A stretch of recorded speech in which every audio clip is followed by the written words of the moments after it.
हरे कृष्णा सभी को। आज का हमारा टॉपिक है ट्रिपल इंटीग्रेशन। तो सबसे पहले हम शुरू करते हैं। तो ट्रिपल इंटीग्रेशन हमारा इम्पोर्टेंट टॉपिक इसलिए क्योंकि ये एग्जाम पॉइंट ऑफ व्यू से काफ़ी इंपॉर्टेंट है। इसमें से काफ़ी सारे न्यूमेरिकल्स आते हैं और इसकी वेटेज भी काफ़ी ज़्यादा है। इसके अंदर हम मेनली क्या करते हैं, इसके अंदर हम मेनली एक्स वाई और जेड डायरेक्शन के अंदर इंटीग्रेशन करते हैं, जिससे जो हमारा फाइनल आंसर आता है, जो हमारा एरिया निकल के आता है, वो 3D एरिया निकल के आता है। तो इसमें मैं एक क्वेश्चन दे रखा है, तो हम सबसे पहले इससे समझने की कोशिश करते हैं कि ट्रिपल इंटीग्रेशन आखिर होता क्या है। तो पहले हमारे होते हैं equation x square plus y square plus z square equals to a square. यहाँ पे हमारे दे रखे हैं 3 इंटीग्रल और यहाँ पे डी एक्स डी वाई और डी जेड दे रखा है। तो सबसे पहले हम क्या करेंगे, सबसे पहले हम जेड की वैल्यू निकालेंगे हमारी दी इक्वेशन में से। तो हमारी जेड की वैल्यू निकल के आती है plus minus under root a square minus x square minus y square plus minus में। तो हम z की माइनस वाली वैल्यू नीचे लिख लेते हैं और जो उसकी प्लस वाली वैल्यू यहाँ पे हम ऊपर लिख लेते हैं। फिर हमारी आती है दूसरे y की, तो हम y की वैल्यू निकालते हैं। पर y की वैल्यू निकालते वक्त हम जो x स्क्वायर है इसे नेगलेक्ट करेंगे। फिर हमारी y की वैल्यू आ जाती है plus minus under root a square minus x square. Similarly हम यहाँ पे y पे नीचे की तरफ माइनस वाली वैल्यू लिख लेते हैं, ऊपर की तरफ प्लस वाली। फिर ऐसा ही हमारा x के साथ होता है, x के साथ भी हम x equals to plus minus a आ जाता है और हम यहाँ पे इसकी वैल्यू लिख लेते हैं। अब हम यहाँ पे इनका इंटीग्रेशन करके चलते हैं और हमारा आंसर निकल जाता है। तो एक फाइनल क्वेश्चन देखते हैं। तो सबसे पहले हमारे फर्स्ट क्वेश्चन दे रखा है, इसमें इवेल्यूएट करना है और हमें वैल्यू दे रखी है। तो सबसे पहले हम क्या करना है, हम इंटीग्रेशन 0 से 1 को हम पहले z का मान के करेंगे। तो हम z के मान के इसको इंटीग्रेट करेंगे, तो हमारा x z plus y z plus z square by 2 आ जाएगा और जो उसकी लिमिट आ जाएगी वो 0 से 1 आ जाएगी। तो हम इसे वैल्यू पुट करेंगे, पहले 1 रखेंगे फिर माइनस में जहाँ पे भी जेड है वहाँ पे 0 लिखेंगे। फिर सोल्व करके हमारा ये आ जाएगा।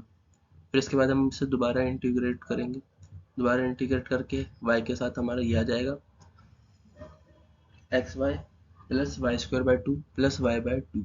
और इसमें वैल्यू लिमिट कहाँ से होगी, ये हमारी 0 से 2 तक होगी। तो इसे भी हम फिर दोबारा सोल्व करते हैं। तो इसे सोल्व करने के बाद और सिंप्लीफाई करने के बाद हमारा 2x+3 ब्रैकेट में आ जाता है। फिर हम इसे भी 0 से लेकर 3 तक इंटीग्रेट करते हैं एक्स के रिस्पेक्ट में। तो हमारा x square plus 3z 3 to 0 आ जाता है। हम इसे फिर वैल्यू पुट करते हैं, एक्स की जगह 3 लिखते हैं, फिर माइनस में एक्स की जगह 0 लिखते हैं। तो इसे सोल्व करके हमारा आंसर आ जाता है 9+9 = 18। तो ये हमारा पहला क्वेश्चन है। अब हमें आगे भी कुछ क्वेश्चन देखते हैं ताकि प्रैक्टिस अच्छे से हो। ये हमारे दूसरा क्वेश्चन दे रखा है। अब इसके अंदर आपको ये बात ध्यान रखनी है कि कौन से इंटीग्रल के अंदर जो वैल्यू है वो x की है, y की है, z की है। हमें निकालना कैसे, तो हमें डिटरमाइन कैसे करना है। तो इसका काफ़ी सिंपल सा तरीका है। जैसे इस क्वेश्चन के अंदर हमें आप नीचे 0 दे रखा था, ऊपर 1 माइनस जेड दे रखा था। तो अब क्योंकि यहाँ पे इसके ऊपर वैल्यू में ही 1 माइनस जेड दे रखा है, तो इसलिए ये इंटीग्रल z का नहीं हो सकता, क्योंकि z equals to 1 minus z थोड़ा ना होगा, वो नहीं हो सकता। तो इसलिए ये वाला जो इंटीग्रल है इसको या तो ये x हो सकता है या y हो सकता है, ये और कुछ नहीं हो सकता। तो हमने यहाँ पे इसे x मान लिया फर्स्ट वाले को।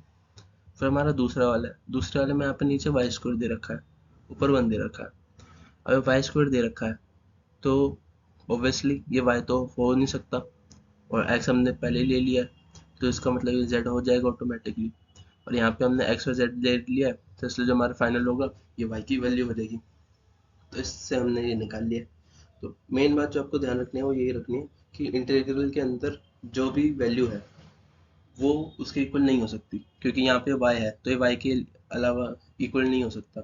यहाँ पे 1 माइनस जेड है तो ये z के इक्वल नहीं हो सकता, तो इसके अलावा और कोई वैल्यू ही आएगी। तो ये भी हमारा पहले वाले क्वेश्चन की तरह सिंपल है। हम इसको सबसे पहले x के रिस्पेक्ट में इंटीग्रल कर लेंगे।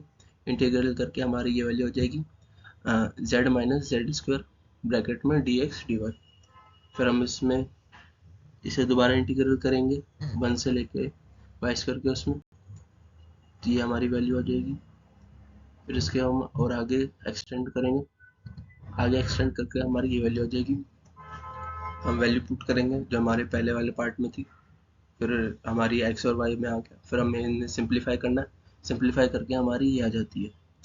इसके बाद हमें दोबारा से इंटीग्रेट करेंगे वाई के रेस्पेक्ट के अंदर, तो ये 0 से 1 से, तो हम यहाँ पे y upon 6 minus y 5/10 plus y 7/25, इसकी वैल्यू लिमिट कहाँ से होगी, 0 से 1 तक होगी।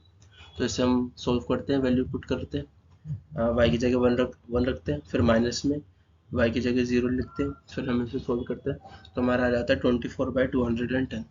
इससे हम और सिंप्लीफाई करेंगे तो हमारा 4/35 आंसर आ जाएगा। ये हमारा थर्ड क्वेश्चन है। इसके अंदर हमें log y और ex इन वाले तरीके से भी क्वेश्चन दे रखा है। तो अब एक इम्पोर्टेंट है जो इसे हमें आइलेट रूल बोलते हैं। इसके अंदर क्या होता है, इंटीग्रेशन होता है और फर्स्ट रकम होती है और वो मल्टीप्लाई हो रही होती है दूसरी रकम से dx के साथ। तो पहला क्या होता है, पहली रकम ऐसे ही, दूसरे का इंटीग्रेशन माइनस इंटीग्रेशन फर्स्ट का डिफरेंशिएशन और सेकंड का इंटीग्रेशन। तो ये हमारा फॉर्मूला होता है। अगर अपने 10th 11th 12th में ये फॉर्मूला आता है, इसका इस्तेमाल होता है, तो अगर आपको आता है तो काफ़ी अच्छी बात है। फिर हम इसे सॉल्व कर लेते हैं। अब यहाँ पे log z के साथ और कुछ तो है नहीं, तो पर हर एक चीज़ के साथ 1 तो हो ही सकता है, तो इसलिए 1 डॉट log z है। तो हम इसे इसके अंदर ये फॉर्मूला लगाएंगे इंटीग्रेशन का, तो log z ऐसे ही 1 का इंटीग्रेशन माइनस log z का डिफरेंशिएशन और 1 का इंटीग्रेशन, और लिमिट कहाँ से है, 1 से e⁻x तक।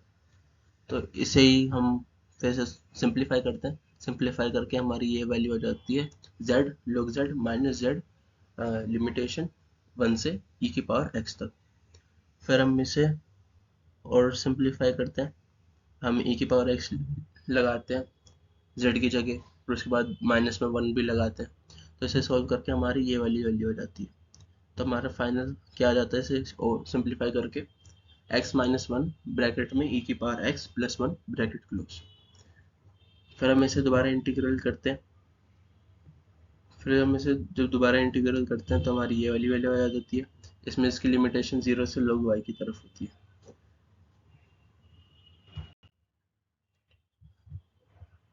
इसके अंदर हम ऑब्वियसली जो हमारी पहले वाली वैल्यू होती है वो लगाते हैं, फिर माइनस में जो लोअर लिमिट होती है वो लगा के हम इसे सोल्व करते हैं, तो इसे सोल्व करके हमारी ये वाली वैल्यू आ जाती है y प्लस 1 ब्रैकेट में log y minus 2y plus 2। ठीक है, फिर इसके बाद क्या होता है, जो हमारा y प्लस 1 और जो log y है, ये दोबारा से हमारा आइलेट वाला फॉर्मूला लगेगा।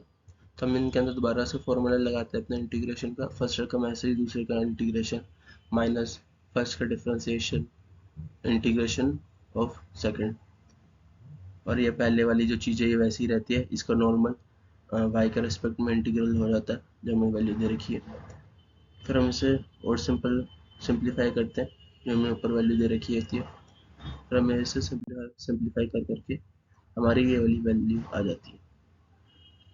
सिंप्लीफाई आप लोग कर सकते हैं अगर आपको बेसिक सी मैथ आती है, ये ज़्यादा मुश्किल नहीं है सिंप्लीफाई करना। मेरा मेन काम फिलहाल बस आपको समझाने का है। तो ये हमारा सिंप्लीफाई करके ये यहाँ तक आ गई वैल्यू, 1 से e की है, फिर हम y की जगह e लगाएंगे तो हमारी ये वैल्यू हो जाएगी, और फिर माइनस में हम 1 लगाएंगे तो ये आ जाएगी।